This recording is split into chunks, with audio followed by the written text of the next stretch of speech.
আসসালামু আলাইকুম everyone, welcome back to my channel. আপনাদের জন্য নিয়ে এলাম রেস্টুরেন্ট স্টাইলে চিলি চিকেন খুব সহজে কিভাবে বাসায় তৈরি করতে পারবেন। তো সেই ভিডিও আজকে আপনাদেরকে দেখাবো। তো চলুন আমরা শুরু করে ফেলি। প্রথমে আমরা একটি বোল নিয়ে নেব। এতে আমরা মুরগির মাংস দিয়ে দেব। এটা হাড় সহ নিতে পারেন অথবা বুকের মাংস, কোনো সমস্যা নেই। তারপর এতে দিয়ে দেব আদা রসুন বাটা, গোলমরিচের গুঁড়া, গরম মশলা গুঁড়া, শুকনো মরিচ বাটা ও জিরা বাটা। তারপর দিয়ে দেবো সয়া সস, লবণ, এক টুকরা লেবু, একটা ডিম। তারপর এটা আমরা ভালোভাবে মেখে নেব এবং এখানে আমি আটা দিয়ে দেব অথবা ময়দা, ঘরে যেটা থাকে সেটাই দিতে পারেন, কোনো সমস্যা নেই। তারপর আমার মনে হয়েছে এখানে একটু ডিম এবং আটা একটু কম হয়েছে, এই জন্য আমি এখানে আরও একটু অ্যাড করেছি। তারপর এটা আমরা ভালোভাবে মেখে ম্যারিনেট করে রেখে দেবো কিছুক্ষণ ফ্রিজে, অথবা আপনারা চাইলে সাথে সাথেই বানিয়ে ফেলতে পারেন, কোনো সমস্যা নেই। তারপর আমরা কড়াইয়ে তেল দিয়ে দেব এবং তেলটা হাই হিটে রাখবো যেন মাংসটা লেগে না যায়। তারপর একে একে মাংস দিয়ে দেব এবং একটু ভাজা হলে তারপর আমরা উল্টিয়ে দেব, না হলে এটা চামড়াটা খুলে আসার সম্ভাবনা থাকে, যেহেতু আমরা এখানে ময়দা অথবা আটাটা ইউজ করেছি। তারপর আমরা এটাকে ভালোভাবে উল্টে পাল্টে বাদামি করে ভেজে তুলে নেব এবং এই পর্যায়ে আমাদের ঢাকা দেওয়ার কোনো প্রয়োজন নেই। এভাবে রাখলেই মাংসটা সিদ্ধ হয়ে যাবে এবং কিছুক্ষণ আমরা হাই হিটে রেখে দেন আমরা একটু চুলার আঁচটা একটু কমিয়ে দিতে পারি।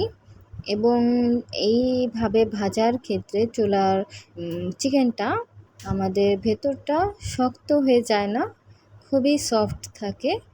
আপনারা যখন বাসায় ট্রাই করবেন তখনই দেখতে পারবেন। আমার ভাজা হয়ে গিয়েছে এবং আমি আরেকবার দিয়ে দিচ্ছি। যারা যারা এখনও আমার চ্যানেলটি সাবস্ক্রাইব করেননি খুবই দ্রুত করে ফেলুন, না হলে এরকম সুন্দর সুন্দর রেসিপিগুলো মিস হয়ে যাবে। এবং আরও রেসিপি পেতে আমার সাথেই থাকুন। আমার চিকেনটা ভাজা হয়ে গিয়েছে, এবার আমি এটা তুলে নিব। এই চিকেনটা আপনারা ফ্রাইড রাইসের সাথেও খেতে পারেন, অথবা পোলাও, অথবা বিরিয়ানি, অথবা ভাতের সাথেও খেতে পারেন। চিকেনটা শুধু শুধু খেতেও খুবই মজা হয়। চিকেনটা খেয়াল রাখতে হবে যেন পুড়ে না যায় ভাজতে ভাজতে, তাহলে টেস্ট আসবে না, তেতা হয়ে যাবে গ্রেভিটা। আমি তুলে নিচ্ছি একে একে সবগুলো।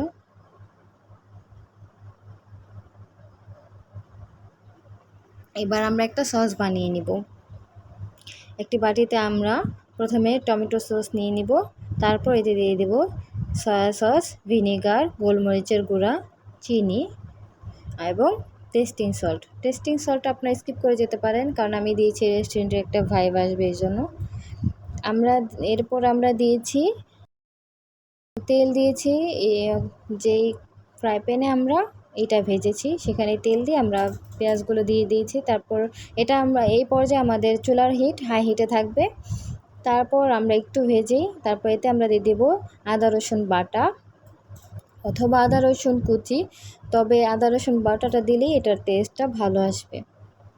তারপর আমরা দিয়ে দিয়েছি টমেটো টুকরো করে রাখা এবং কাঁচামরিচের টুকরো। আপনারা চাইলে এই পর্যায়ে ক্যাপসিকাম দিতে পারেন, আমার ঘরে ক্যাপসিকাম ছিল না, এই জন্য আমি টমেটো দিয়ে দিয়েছি একটা কালার আসার জন্য। তারপর আমি এখানে আমাদের সেই সসটা দিয়েছি যেটা আমরা রেডি করে নিয়েছিলাম।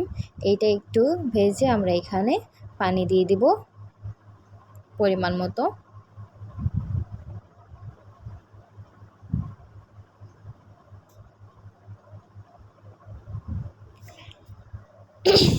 পানিটা দিয়ে আমরা এটা বলক হওয়া পর্যন্ত একটু ওয়েট করব।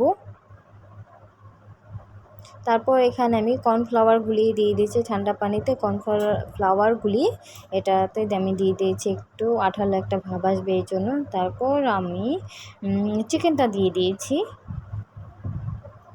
দেখেন।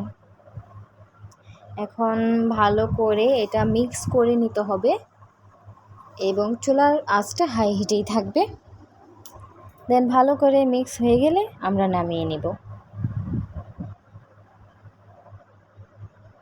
দেখেন এবার পরিবেশনের পালা। কালারটা কি সুন্দর এসছে, আর এটা খেতেও খুবই মজা। তারা অবশ্যই বাসায় ট্রাই করবেন এবং আমাকে জানাবেন কেমন হলো খেতে। দেখেন কি সুন্দর।